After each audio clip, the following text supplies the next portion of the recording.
안녕하세요. 우리 집 주치의의 박사영입니다. 최근 고령화가 진행되면서 뇌종양 환자가 증가하고 있다고 합니다. 주로 노인층에서 발생률이 높고 국내에서만 매년 4,500명가량의 환자가 발생한다고 하는데요. 오늘 우리 집 주치의에서는 뇌종양 치료와 재활치료에 대해서 제니스병원 민성기 원장님과 이야기 함께 나눠보도록 하겠습니다. 원장님 안녕하세요. 안녕하세요. 네, 뇌종양 하면 굉장히 위험한 병으로 알고 있습니다. 우선 정확하게 뇌종양이란 어떤 병인가요? 뇌종양이란 두개골 내에 생길 종양을 말하고 뇌와 뇌 주변 구조물에 발생하는 모든 종양을 포함해서 말합니다. 뇌종양이 다른 종양과 구별되는 큰 특징으로는 두개골 안에 발생한다는 것입니다.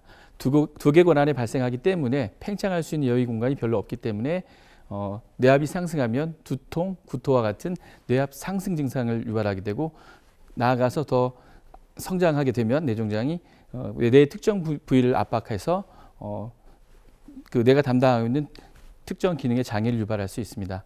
원발성 뇌종양은 다른 부위로 전이되는 경우가 별로 없고 전체 암 중에 한 2% 정도를 차지하고 있습니다.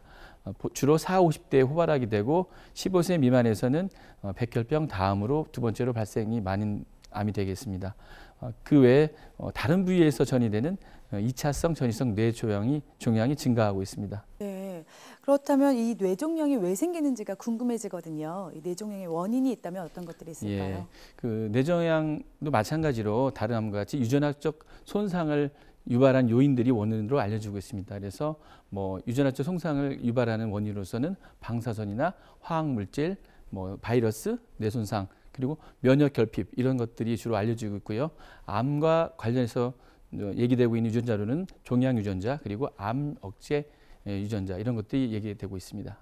네, 일반적으로는 뇌종양 치료 방법 하면 수술이라고 생각하기 쉬운데요. 다른 치료 방법은 없을까요?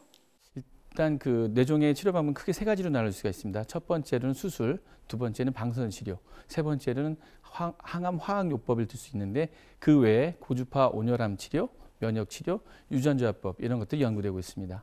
네, 일반적으로 방사선 치료하면 조금 무섭게 생각하시는 분들도 계시잖아요. 최근에 부작용이 없고 또 치료 방법도 편리한 치료가 나왔다고 하죠?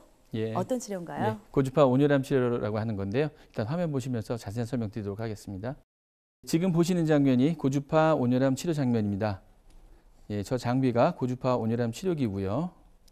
예, 선택적으로 암세포에만 고주파 에너지를 가하여 암세포 생체 대사율을 증가시키고 산소 및 에너지의 공급을 막아 암세포의 증식을 억제하고 파괴하는 제4세대 암치료법입니다. 혈액암을 제외한 모든 고용암에 시행할 수 있으며 암세포의 자연적인 파괴와 괴사를 유도하는 식약청 인증을 받은 안전하고 편안한 최첨단 암 치료 장비입니다. 예, 지금 보시는 분은 50대 여성분으로 뇌종양 판정을 받으시고 기존의 방사선 및 항암 치료에 부작용을 느끼시고 힘들어 하시던 분인데 본원에서 고주파 온열암 치료를 3사이클 다 마치시고 전문 재활 치료를 받고 계신데요. 현재 부작용 없이 편안하게 치료를 받고 계십니다. 처음에는 잘 걷지도 못했고 움직이는 것조차도 힘들었는데 재활치료와 고주파 온열 치료를 받고 움직임이 좋아지니까 마음이 편해졌다고 하더라고요. 보시는 사진은 뇌종양 환자분의 MRI 사진입니다. 첫 번째 사진이 고주파 온열암 치료 전의 사진이고요. 두 번째 사진이 고주파 온열암 치료 후의 사진인데요. 육안으로 보기에도 종양의 크기가 줄어든 것을 확인할 수 있죠. 네, 화면을 통해서 이 고주파 온열암 치료 과정 또 환자의 인터뷰까지 들어봤는데요.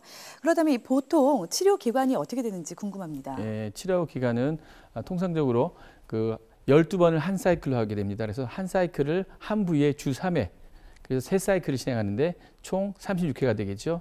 그래서 이 36회를 시행하고 나서 환자의 임상 경과를 보아서 이제 추가 시행 여부를 결정하고 있습니다.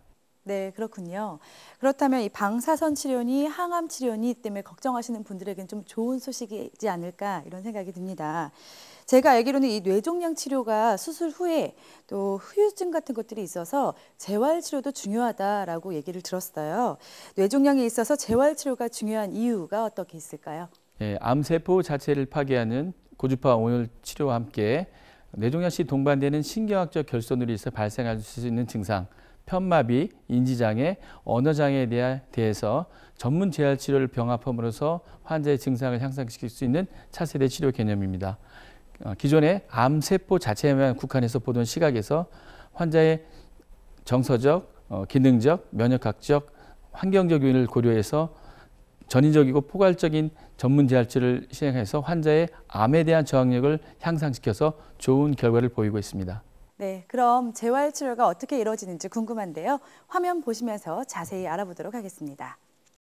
언뜻 보기에는 운동치료 같기도 한데요. 어떤 재활치료를 받고 있는 거죠? 일반적으로 전문 재활치료란 재활학과 전문의의 주관하에 전문 치료사들이 수행하는 운동치료와 작업치료, 일상생활 동작훈련, 연화치료, 인지치료, 언어치료 등으로 구성되어 있습니다. 최근에 다양한 암치료나 예방을 위한 특효약은 적절한 운동이라는 영국 암지원센터 전문기관의 분석 보고서가 나온 바 있습니다. 보고서에 따르면 일주일에 150분 정도를 운동하면 유방암, 전립선암 이런 다양한 암들에 있어서의 재발 위험과 사망률을 30~40% 정도 낮추는 효과가 있다고 합니다. 운동은 또 피곤함, 우울증, 골다공증, 심장질환 등과 같은 암 환자들의 부작용을 줄이는 데 도움이 된다고 보고서는 설명했습니다. 그래서 운동을 암 치료의 일부분으로 포함해야 된다고 설명한 바 있습니다. 네, 화면 보면서 재활치료에 대해서 알아봤는데요. 재활치료를 하면서 또 혹은 온열치료를 하면서 이 점은 꼭 주의해야 된다라고 생각하시는 점이 있다면요. 종양학과 전문의와 재활학과 전문의 협진하에 충분한 임상 경험을 갖고 있는 병원에서 치료받는 것이 좋겠고 환자의 정서적, 심리적 부분을 고려해서 포괄적 재활 측면에서 환자를 배려할 수 있는 그런 병원을 선택하는 것이 중요하겠습니다. 마지막으로 뇌종양으로 힘들어하시는 환자분들에게 이것만은 꼭 당부하고 싶다라고 하시는 말씀 있으면 한 말씀 부탁드립니다. 네, 정기적인 검진과 진료를 시행하고 좋은 환경에서 적절한 운동을 하고 신선하고 균형 잡힌 식습관과 아무래도 마음적으로 했을 때 활동적이고 긍정적인 마음을 유지하는 것이 무엇보다도 중요하겠다고 다시 한번 강조드리고 싶습니다. 네, 오늘은 이 뇌종양을 좀 더 편안하고 안전하게 치료할 수 있는 방법과 또 재활치료까지 자세히 알아봤습니다. 오늘 도움 말씀 주신 제니스 병원의 민성기 원장님께 다시 한번 감사의 말씀드립니다. 고맙습니다. 감사합니다.